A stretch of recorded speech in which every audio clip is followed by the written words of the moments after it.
네, 20% 통신요금이 20%나 저렴한 그 서비스가 7월 달에 이제 시행될 것으로 예상되면서 이 새로운 서비스, 통신 서비스에 대해 연관이 있는 지금 관련이 있는 기업들 주가가 오르고 있습니다. 전문가 연결해서 과연 이 MVNO라고 하는 이동통신 재판매 이 서비스가 과연 어떤 영향을 미칠지 한번 알아보도록 하겠습니다. 대신증권의 김회재 연구위원님 전화 연결되어 있습니다. 네, 위원님 안녕하십니까?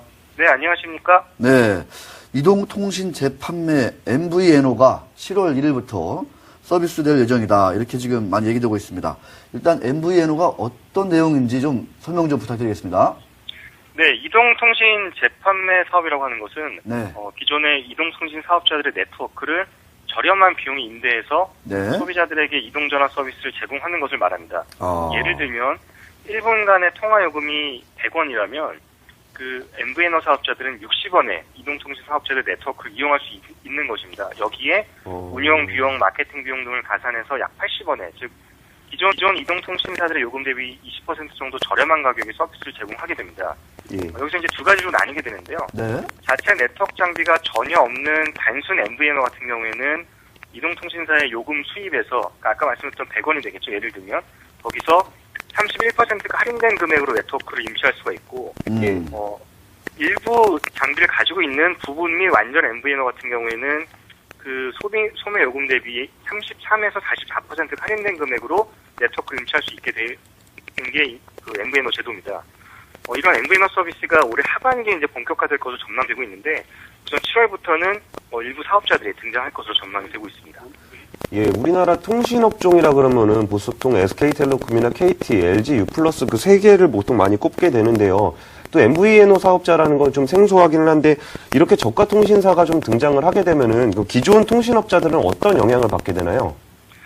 네, 아무래도 기존 요금 대비 20% 정도 저렴한 요금이기 때문에 기존 통신사들에게 좋지는 않습니다. 하지만 큰 타격이 당장 있을 거로 보고 있지는 않는데 그 이유로는 첫 번째 해외 성공 사례입니다.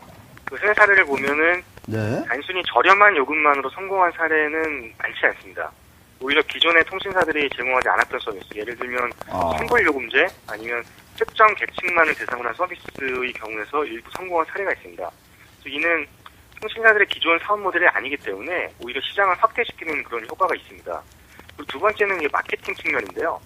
네트워크는 비록 그 저렴하게 임대 쓸 수 있긴 하지만 단말기도 공급해야 되고 음성 이외의 부가 서비스까지 제공해야 되기 때문에 기존 이동전화 사업자들과 동일한 서비스는 제공하기 힘듭니다. 즉 저렴한 통화료만 가지고는 기존 통신사들의 고객을 뺏어오기가 쉽지 않다는 겁니다. 네. 종합적으로 말씀을 드리면 현재 통신사들의 가입자 이탈이 크지는 않겠지만 그래도 포화된 시장에 사업자들이 추가로 들어오는 것이 반갑지만은 그런 않은 상황입니다. 네. 지금 이제 3세대 이동통신이라고 해가지고 그 HSPDA 이거를 적용시킨 그 기술보다 뭐 12배 정도 빠르다 해가지고 지금 뭐 차세대 이동통신 그 어떤 그 표준 규격 아니겠느냐 해가지고 관심을 모으고 있는 그 롱텀 에볼루션인가요? 그 LTE도 지금 7월 1일부터 지금 상용화가 확정이 되고 있습니다. 3.9세대 그 기술이다. 이렇게 얘기도 되고 있는데 이게 또 이제 확정이 되면은 통시장에 또 어떤 변화가 올지 이것도 좀 덧붙여서 설명 부탁드리겠습니다. 네, SK텔레콤과 LG U+가 7월 1일부터 LTE 서비스, 정확히 말씀하셨는데 3.9세대가 그 정확한 용어고요. 네. 그 4세대는 이거보다 조금 더 발전된 기술이긴 하지만 통상적으로 그냥 4세대라고 얘기를 하고 있습니다. 통상적으로, 예. 예. 그래서 이런 LTE 서비스가 7월 1일부터 상용화가 되고 있고요. 어떤 의미가 있느냐? 이동전화 보급률이 지금 100%를 넘어서면서 통신시장의 성장에 불확실성이 생겼습니다. 그렇지만 스마트폰이 보급되면서 데이터 사용량이 급증하고 오히려 이제 통신은 새로운 기회를 막고 있다라고 볼 수 있는데 LTE는 이제 기존 데이터 전송 속도보다 7배에서 8배 정도 빠른 속도를 제공하는 서비스이기 때문에 데이터 매출에 대한 증가가 더 가속화될 것으로 전망되고 있습니다. 이런 점이 이제 긍정적이라는 거죠.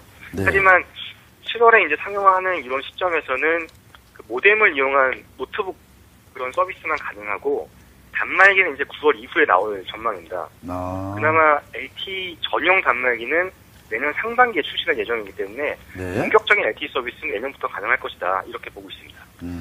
예, 그 통신 업종이 그 기존의 코스피가 이렇게 많이 상승하는 상황에서도 좀 재미를 많이 못 보았던 것이 사실인데요. LTE 사업이라든지 MVNO 사업이 이제 통신 업종의 어떤 또 새로운 모멘텀이 될 수 있을 수도 있고 악재가 될 수도 있을 것 같은데 통신주들이 지금 호황제가 얽혀 있는 상황에서 좀 어떻게 좀 전략을 짜서 좀 접근을 해야 될까요? 네, 오늘 말씀드렸던 MVNO는 약간 악재, 그리고 LTE는 호재 이렇게 볼 수 있습니다. 하지만 이런 요소보다 현재 주가에 영향을 주고 있는 부분은 요금 인하 이슈입니다. SK텔레콤이 얼마 전에 요금 인하를 발표했지만 네. KT와 LG U+는 아직 발표하기 전이고요. 6월 말이나 늦어도 7월 초에는 발표할 것으로 전망이 되고 있습니다. 최종적으로 요금 인하가 발표되고 나면 리스크가 해소되면서 주가는 반등 가능할 것으로 전망을 하고 있습니다. 네. 자, 오늘 말씀 너무 고맙습니다. 네, 감사합니다. 네. LTE도 좋고, 뭐라고 하죠? 그 차세대 이동통신, 이런, 그 새로운 기술이 도입되고 이런 것도 좋은데, 결국은 통신주에 관련해서는 요금 인하라는 불확실성이 좀 해소되는 때, 우리 김회재 연구원께서는 SK텔레콤 최선호주로 뽑으면서 목표가 23만 5천 원 정도를 지금 제시하고 계십니다. 자, 오늘 MVNO하고 LTE까지 한번 좀 약간 어려운 얘기지만, 이런 어떤 이동통신 시장의 새로운 기술의 도입, 접목, 변화, 이런 것들도 우리 청취자 여러분들은 좀 아셔야 될 것 같아서 한번 다뤄봤습니다. 자, 넘어갑니다.